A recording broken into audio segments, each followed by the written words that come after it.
Hey everyone, what's going on? Lee Taft here with my good friend Jason Spector. Jason, what's up, man? Not much. Feeling pretty amazing today. Anytime I get a chance to chat with you is an amazing day. Likewise, man. This is fun. So, hey guys, welcome to Double Dribble Kids. This is an initiative where we're trying to bring families and communities and kids back into the world of youth sports, because youth sports right now is kind of getting away from us. And I've even argued that maybe we need to call it adult youth sports because adults are driving it right now. And I think we got to get it back to there. But we also have to do that in multiple ways. Obviously, the mechanical part of it. How do we run a practice? How do we do things? How do we organize things that are better so we're not spending so much money and traveling all over the world? But what Jason is teaching us, and which has been so great, is we got to understand the mindset and the esteem and the belonging and all the things that are human factors that we don't even realize because a lot of them are subconscious.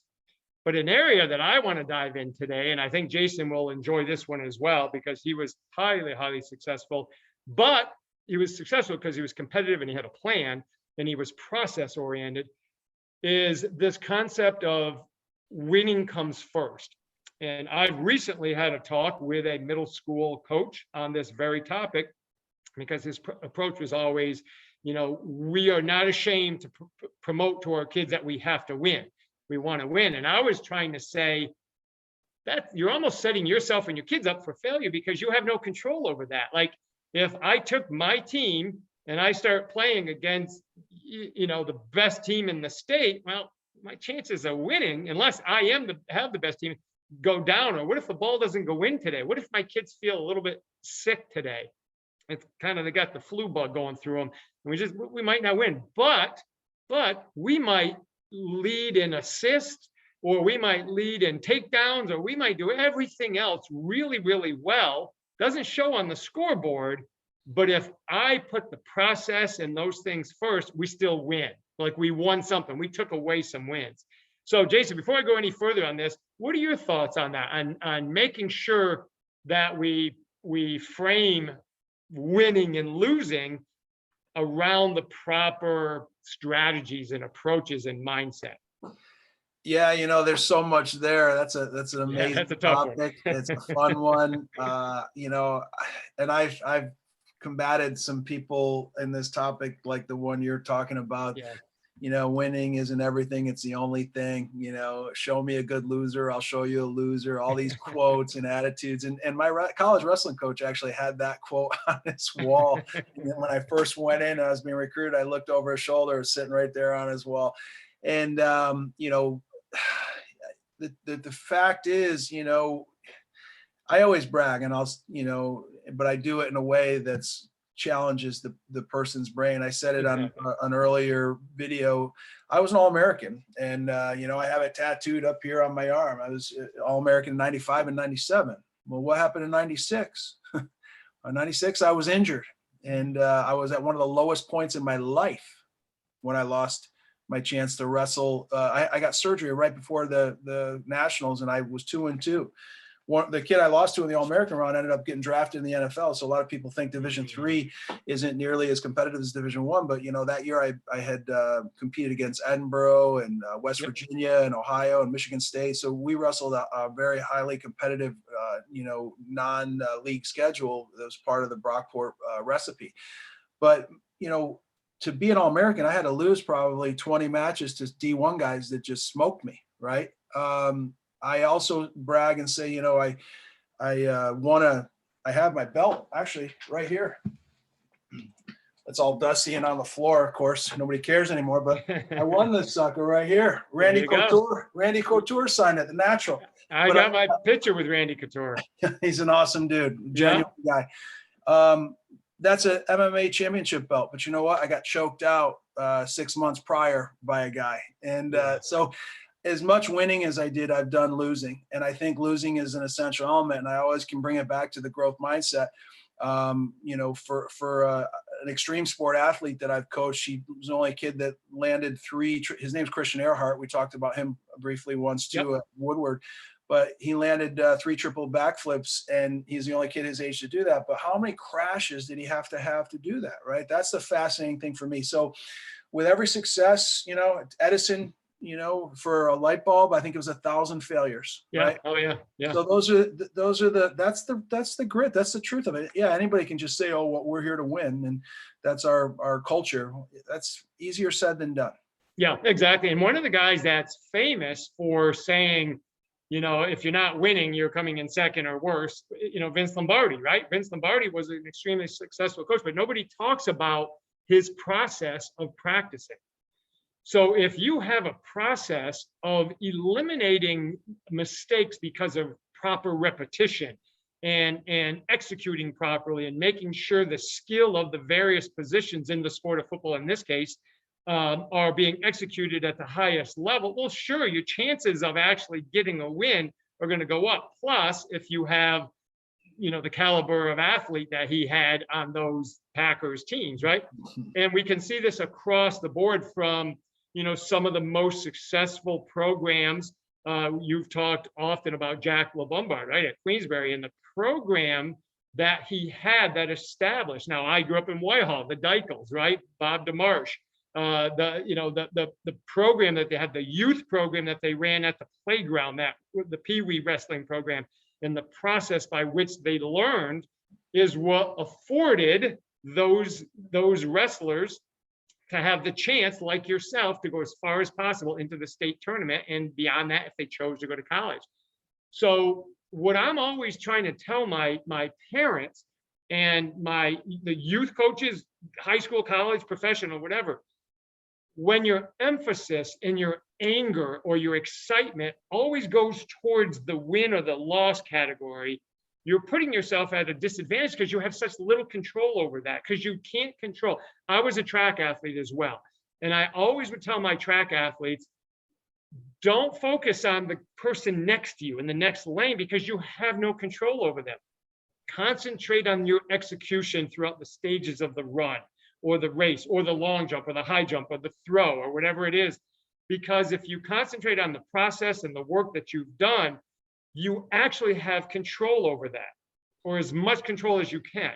But if you're worried about the win or the loss, and I remember, Jason, I can't remember his name, but the toughest kid I ran against that used to beat me every time, and he was the one in the 110 hurdles, he would run about a 14.9, and I was 15.2-ish, and something like that. And I was self-taught in hurdle. My hurdle coach, or my high school coach, even said, he goes, I don't really know a lot about it. But I can remember the kid from South Guns Falls would beat me every time. And he was just so smooth. So I used to talk to him afterwards. We played basketball against each other as well. And I said, what do you do? Like, what's your practice like? So I used to follow the things that he did because his process was better than mine. I was a good athlete. I was really quick, but I looked like a high jumper going over hurdles because I didn't have any technique at that time. He taught me how to run over hurdles. And here he was, the same age, a high school kid going through the same challenges, but he gave me a process. Now I actually got more competitive because I didn't panic, because my process kept me strong through all 10 hurdles and stuff. So I just think it's important that we make sure we emphasize control what you can control, because then the results and the mindset and the way we approach when we don't win, okay, on the scoreboard, we control that better because we focused on the things that we can control. Yeah, you made me think of a few things there. One thing that you made me think of is, I want to talk about middle school athletes here in a second, but the one thing you just made me think of, we do an activity with some of the corporate stuff we do, building culture. And I've even done this I've worked with, right now, I have an amazing relationship. I'm so proud and honored to be working with Castleton University Wrestling. They just acquired two of the most, one of the New York and Pennsylvania's most highly recruited wrestlers. One kid's a state champ from Pennsylvania. He turned down scholarships to go there. But that kid both those boys chose Castleton because of the culture. Certainly Scott Legacy, who was the longtime Mount Anthony High School coach in Vermont and multiple time high school coach of the year, who's running that program now. He certainly has a lot to do with it, but the culture. So one of the activities I do when I work with those guys and we do experiential learning is a thing called fan club. And it's really stupid and simple, but a lot of times you can take these really big lessons away because you know, I've, as a wrestler, as a competitor, like, I don't want to lose anything. I don't want to lose rock, paper, scissors. I Yeah, don't want to yeah. lose checkers. I don't want to lose a card game. If it's go fish, like, you know, if you were, when we were at intercession in the wintertime and had nothing to do, I mean, checkerboards would be getting thrown. We'd be breaking up fist fights over card games, like get a bunch of wrestlers in season, like at intercession when everybody else is home for Christmas break, and like having 3-a-days. And at night, it's like you want to kill each other over a stupidest thing. But so, you know, highly competitive people don't like to lose at anything, right? Yeah, So we you're play right. this rock, paper, scissors game that comes down to the last two. But it's called Fan Club. Yep. So if you and I play each other, and maybe you've seen it, it's very popular in Yeah. like trainings and stuff. If you beat me, I got to become your greatest fan. Yes, you get behind him. And that's what you did with that kid from South Glens Falls. He was beating you, became his greatest fan, and he gave you value. Yeah. And track is beautiful that way. There's a few different sports that are, because it's a side-by-side competition as opposed to running at each other like a football or That's lacrosse. right. So it's less likely to hate your opponent, so to speak. But to become their biggest fan isn't necessarily to love them, but it's to study them. What are they doing? What are their processes that are better than mine? And I love it when sometimes, like, you hear these stories about great coaches who were horrible or knew nothing about their sport. Yeah. That fascinates me too. And I think right now the trend is people want to have like the most accomplished coaches coaching their kids. Those aren't always the best coaches. That's right. You know? All through history, there's all these great coaches that never played the game or were just mediocre when they played. But back to the middle school, I think we do our middle school kids a disservice because they are, you know, I think of Pop Warner when I think of this story, or soccer. And you see this kid with the jersey that looks like an NFL jersey. They play under the lights. This kid's got, you know, 12 touchdowns and just a rock star of a kid at 90 pounds. Yeah. And the kid can do, you know, 20 pull-ups and one of the fastest kids in the class. Fast forward to 10th grade, guess who's still 90 pounds? Yeah. Or guess who's 110 pounds and everybody else is 170 pounds? Yeah. Guess who's not playing quarterback anymore? Guess who's not the fullback anymore, right? So we do our kids a disservice because they peak in 5th grade. They peak, and that was my experience for the 16 years I was at the middle school level. I actually thought it was like sabotage. And what was being sabotaged was their self-belief, their identity, their, you know, and so now what was being created, and this is why I started writing that book and interviewed, you know, some of the local pros, parents, and really starting to try to understand what it takes to get to the highest level of a sport. I felt like it was creating bullies, because that's where my work was over the last 15 years, in that empathy space around bullying, hope, and hopelessness. And I felt like, who are the meanest kids in the middle school? It's the kid who isn't like producing at the modified level like they were in youth sports. It's the kid who isn't growing. It's the kid who has a ton of social net worth and strength, largely because their accomplishments in elementary school, who now finds himself as a 7th or an 8th grader being less significant. Now, the beauty of it is, hey, come see me. I'll teach you how to squat, kid. I'll show you how to deadlift. Let's put some muscle on that frame. Let's do some age appropriate training and prepare you to get faster and stronger. So yeah, if you end up only being 145 as a junior or senior, you're still a contributor on that team, in that program, whatever it is. But they don't have the motivation or the work ethic. Why? Because they lack the vulnerability. Why do they lack the vulnerability? They've already been the best. Yeah, exactly. And that none of what I'm asking them to do now is part of that formula. So there's a real disservice there, and it all comes through some of that winning conversation. And, you know, they have that fixed mindset, and they don't want to transition when their, you know, body is in that maturation state. So what don't you have control over? Whether they mature or not, and the speed at which they do. And unfortunately, a lot of the kids who are like phenoms at that youth level are ones that are just, you know, 6, 8 months old. I mean, outliers, it was the NHL hockey players. They're just old. They're old for their age.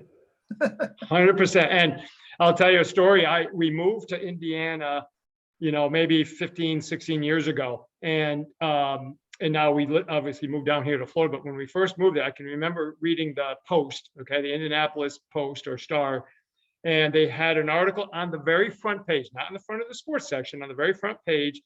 4th grader is the #1 4th grader in the country.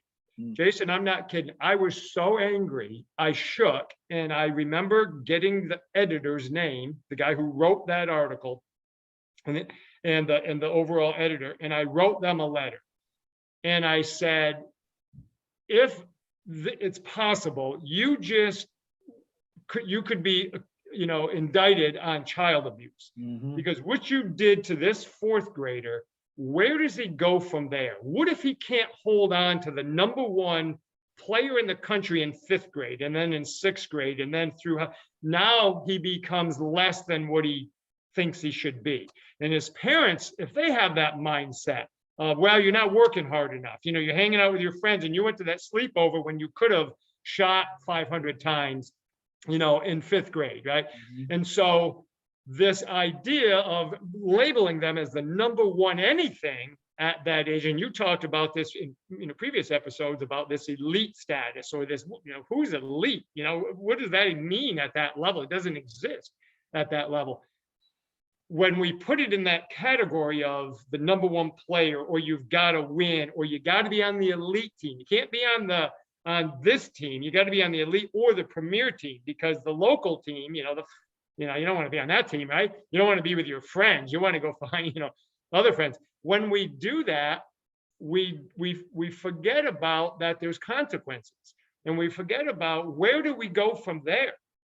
Like, if we're already number one, look at the pressures the number one tennis player, golfer, whatever, name the sport, whatever, look at they feel. And these are mature adults usually, right, that we're talking about. Now we're talking about young kids who have no idea that if I'm not winning all the time, or if I'm not number one, I'm actually a failure or a loser, or I'm not acceptable anymore.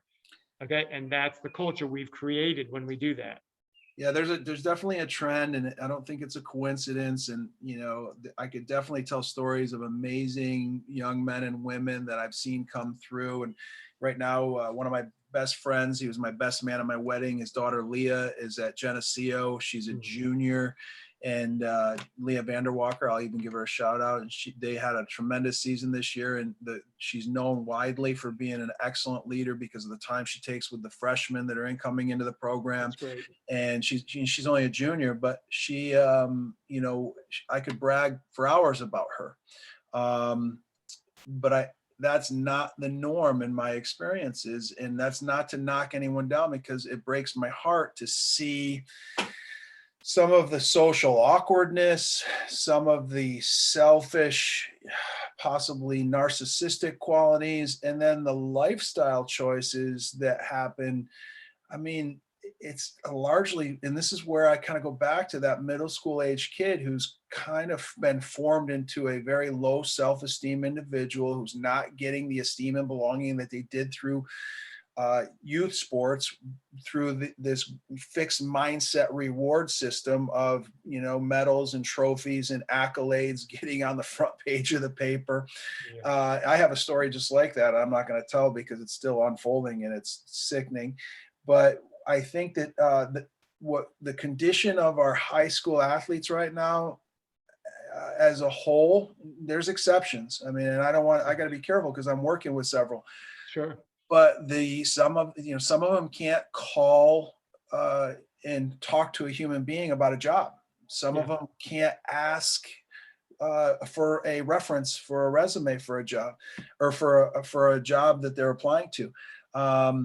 They don't have some of the social skills and abilities, but they can be a leading scorer on a field. So that's kind of that analogy I gave before on, like, you sit down to this beautiful steak dinner, but you got no steak knife, and you can't eat it. And it's one of these, opportunities but you're missing a crucial, the table wasn't set properly.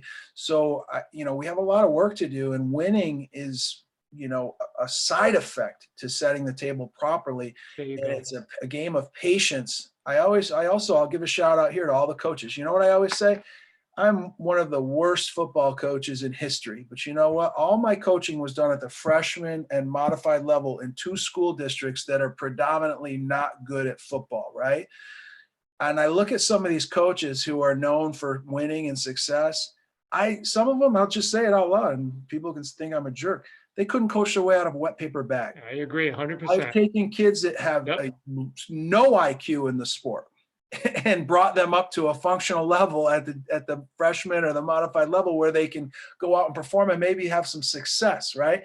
Yep. That is what coaches do. They, That's right. so I think that, some of these people, they get credit because they're in a program that's thriving. And I don't want to take anything away from anybody, but I'm just being honest. Some of the best coaches are in the worst programs doing the most. 100%. 100% agree with you, and we could talk about that a lot. And people we mutually know, and I was a part of it when I was coaching at some of the schools in that area, and teams that we lost to that had just tremendous genetic athletes and I knew their parents, and their parents were tremendous athletes, and that's what they had. And the one program that I was in, I started 9 freshmen in football. You know how tough that is. It's tough enough to play football when you're a freshman and an immature kid because of the numbers of trying to turn this program around. And I can remember one of the coach who beat us pretty good, probably like 30 points, 35 points, said, well, their program just isn't very good right now, and they haven't. And I'm like, our program would run circles around yours. If I had your athletes and you had mine, it probably would have been a 70-point, just because we're doing the process right. And parents bought into the process, and I allowed them to see what we were doing and feel what we were doing.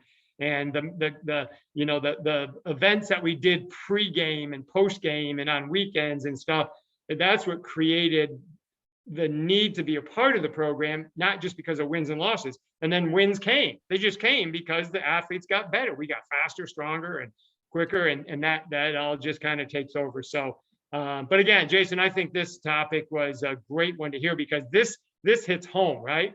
All the parents and all the kids and all the coaches who are listening, everybody wants to be a part of something winning wise. But I think what they realize through this is they want to be a part of something that's doing it the right way and giving value to the work ethic and the process of getting better and practicing. And if a win occurs because of those things, that's icing on the cake. But we can value the loss when we actually played really well and we did a lot of good things. We can appreciate that versus a situation I just saw where a kid ripped his jersey, punched the bleachers and swore and did all this and didn't show up because they got a middle school team got beat in the championship game of this little tournament or whatever. Well, because the coach was always emphasizing win, win, win. If we don't win, well, that's what happened. The kid didn't have an out because they lost. He didn't know how to respond, and he's a 7th grader. Oh God, we got to do another whole video on this. I'm thinking of the times I used to say this so often, and I coached a wrestling program, that would have to forfeit 6 weight classes, sometimes as many as 8 out of the 15 because but I would say to a kid, good loss. Yes. Great loss. Yes. That was a great loss. And then the kids would come off and be like, that was a horrible win. Horrible win. Yep. That was a despicable win, dude. We weren't working on any of that stuff. That's not the mark. So, I mean, a good loss and a bad win, holy smokes, that's a whole nother topic. And it goes back to Maslow. And again, just to tee it up as we're going to end here. But, when you talk about survival, if you're not getting the esteem of belonging, you're in survival mode. If you're in survival mode, you're not even trying to win. And that is so powerful because a lot of people are trying to get kids to win that are just trying to survive. And you're like, no, they want to win. Well, if you're going through hardship and you're struggling and you're not getting enough sleep and you got drama and stress and you got things going on, and sometimes just showing up is enough. Yeah, that's right. So we'll have to go down that road another time. Oh man, now you got me fired up. I'm ready for that next call. I'll tell you, I'm trying to say parasympathetic here, but you got me sympathetic right now. I'm ready to go. All right, brother. Listen, I always appreciate you. This was a lot of fun, and I look forward to our next conversation. Thank you, Lee. You got it.